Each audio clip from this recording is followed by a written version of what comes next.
9:30. It's On The Box, on the radio, TV talk with Chris Philpott from stuff.co.nz with the On The Box blog over there. G'day there, Chris. Hey, how are you? Very, very well. Happy New Year. Did you manage to sit in front of the TV over the rainy old holidays? I actually didn't watch as much as I thought I would. Been watching Falling Skies. I managed to get through seasons 2 and 3 of The Wire, rewatching those so I can write about them for the blog. Great. And I watched a bunch of movies, but with the rain and that, I had my daughter here, so we ended up playing board games, and I actually got through about 3 books as well, which was good. Had some books lying around I wanted to read, so I did that. For a change, a book. Who would have heard of such a thing?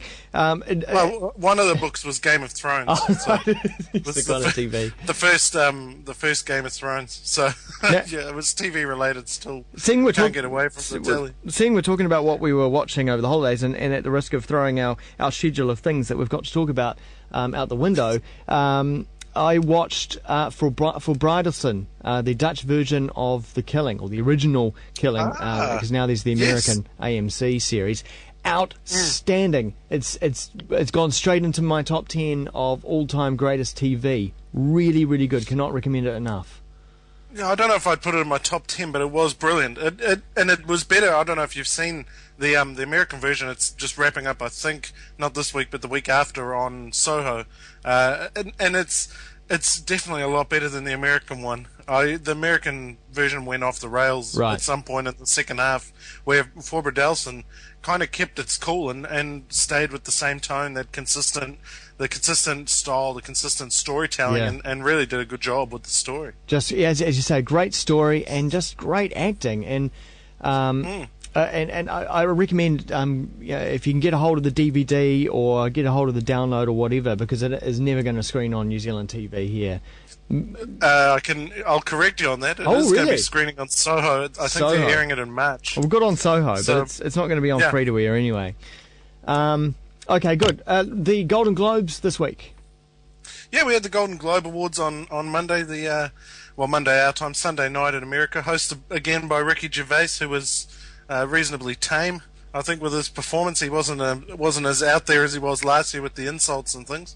The Golden Globes is a weird day for television because it doesn't really have any bearing on television, as it were. They talk about the Golden Globes as being this kind of signpost on the way to the Oscars, as who wins here will be the favourites for the Oscars and things. But it doesn't have the same thing with the Emmys, because the Emmys is in a completely different time of the year. It's later in the year. There isn't kind of a connection between the two. Yeah. The eligibility window is completely different, so the nominees are usually quite different. And I think it's kind of, you just kind of take it with a grain of salt. And then it doesn't help when, like Matt LeBlanc, who's well known for Friends and is now in Episodes, when he wins a Best Actor award for his comedy show Episodes, and you kind of think, well, there's something wrong there. Yeah. Yeah. And so you can't really take it too seriously, though. It was heartening. I know. Have you watched Homeland with not Claire yet. Danes and Damian Lewis? Have we had the first episode on TV3 yet? Not as yet. I believe it's coming at the start of February. Okay. But that was really the big winner amongst the dramas. It took the Best Television Series Drama Award, beating out a few others. American Horror Story, which I know is coming to 3 very shortly. Boardwalk Empire, which we'll be talking about shortly. And Game of Thrones. And Claire Danes took the Best Actress Award, Best Actress in a Television Series Drama, for her part in Homeland. And she really is fantastic in the role. And then you've got the Best Actor. Kelsey Grammer took that. I'm kind of sick of Kelsey Grammer, to be honest with you. But apparently his show Boss is very good, and that's coming to Soho as well in February. And once again, Peter Dinklage from Game of Thrones took out a major prize. Best Supporting Actor. Definitely. And he did a really good job with his speech too, bringing up. The news media in this country makes me laugh because their angle on it was, New Zealand got mentioned, Well, we didn't. It wasn't. We didn't really get mentioned, and second of all, it wasn't probably very flattering. We should be glad he didn't name check New Zealand, because he was, saying against a dwarf tossing competition which happened in Queenstown. Yeah. So it's just one of those things. The funny thing is, he never actually mentioned that competition. He just mentioned the name of a guy, in England who was injured because someone decided to pick him up and throw him around, and they reckon that was influenced by the thing that happened here in New Zealand. By a tossing competition in New Zealand, and yet the media is all like, yeah, New Zealand. We're grasping at straws when we're making that sort of connection. Silly. Silly. Well, the Boardwalk Empire Season 2 just wrapped up on Soho. It did Sunday night, and I know you had some strong thoughts on it. You wanted to talk about it last year. Yeah. We had to wait until I'd seen it because I wasn't willing to let you spoil it for me, mate. What an episode. Wow. Well, and talking about that, I guess we've got some spoilers coming up now, so if you're keen on Boardwalk Empire, I guess switch off now because we're going to spoil it just a little bit. Yeah, what a final, what an absolute finale. I've got to go back through my memory banks and figure out exactly what happened, but they assassinated one of the main characters that they've invested so much time in and built up over 2 series just to get rid of him at the end there. Just crazy. Well, it is. Jimmy Darmody is the man who we're talking about. He was shot in the face twice by Nucky. And he really was, aside from Nucky, and even then, I mean, we maybe don't even know Nucky, which I'll get to in a second, but Jimmy was one of the most well-rounded characters along with Nucky. We knew more about him. We'd spent more time with Jimmy than we'd spent with Nucky. At least this season, it seemed like, he was the most interesting part of what was happening.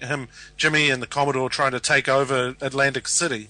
And we spent a lot of time with that character, and it was, I'm trying to think what the word is now, where, we spent time with him, and he was kind of the most interesting. He was the character we got into the show through. Yeah. We were following him, perhaps even more than we were following Nucky. And then, so what's happened is at the end of the second series, Nucky had to do something about Jimmy's trying to, supplant him in Atlantic City. He had to kill him. I mean, there's no question there in my mind. Jimmy had to die. Okay. But it's now this case where did we really know Nucky to start with? I don't know if we can say yes to that. Well, yeah. I mean, he was saying to Jimmy, but he was indirectly saying to the audience, "You don't know me actually, and I'm actually a lot badder. I'm a badass, compared to what you thought I was." But even that's right, and then.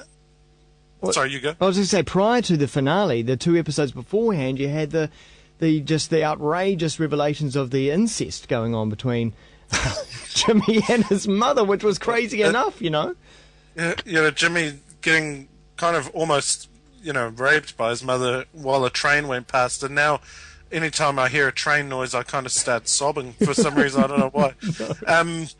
Yeah, that was a big revelation, and I think they had been building up to that for a while. Yeah. Even going back as far as the very first episode of the show when Jimmy arrives back and he goes and visits his mum and she kind of jumps on him, And in retrospect now you kind of think, well, that was the first time that they had seen each other since that incestuous night together. Yeah, because right. Jimmy took off we found out that Jimmy took off to the war because of his embarrassment almost, his shame about what had happened.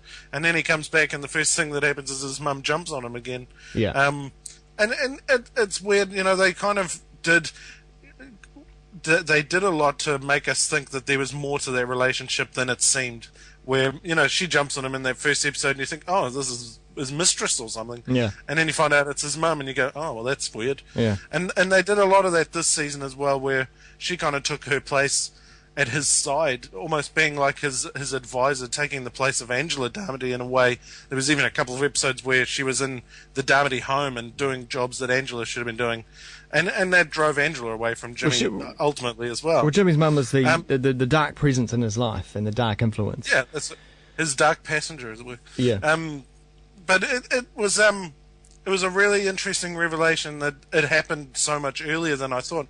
I thought they might have built up to that event happening, the incest I'm talking about. Yeah. But it turns out it happened a lot earlier than perhaps we were expecting, and that was a powerful moment for the show as well. But it is great TV, of course, by Martin Scorsese, and we cannot wait till Season 3 comes out, hopefully later this year or next year.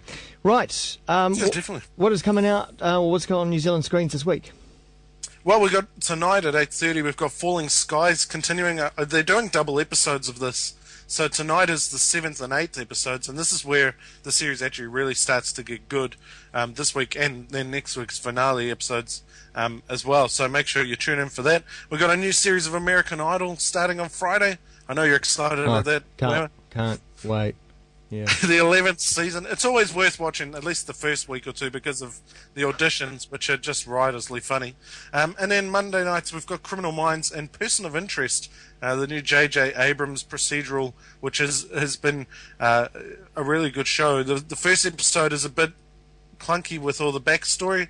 When it gets into its main episode this week and then carrying on from there, just where the story is playing out, it's actually quite a good show, so definitely tune in for that. And of course, Boardwalk Empire's replacement, Hell on Wheels, starts on Soho on Sunday night at 8:30 as well. Excellent. Right, Hell on Wheels. What, Hell on Wheels, isn't it a documentary? No, it's an AMC. It's an AMC drama following the building of the Confederate Railroad. I think I've got that right. Oh, wow. It's the Trans-American Confederate Railroad, and it follows a little gang of people who are building the railroad and all the drama that goes on there. Oh, From reading reviews of the series, it starts off a little bit slow, but then it kind of gets into a groove after about the 4th or 5th episode. It turns into something quite special, so okay, worth watching. There's a documentary about the Tour de France of the same name. Anyway, Beb, is it? Completely different. Chris, yeah, I don't think it'll be much similar to the Tour de France. No. Chris Philpott is over at stuff.co.nz with the On The Box blog under the entertainment section, and also Chris Philpott NZ on Twitter. Thanks, Chris. See ya.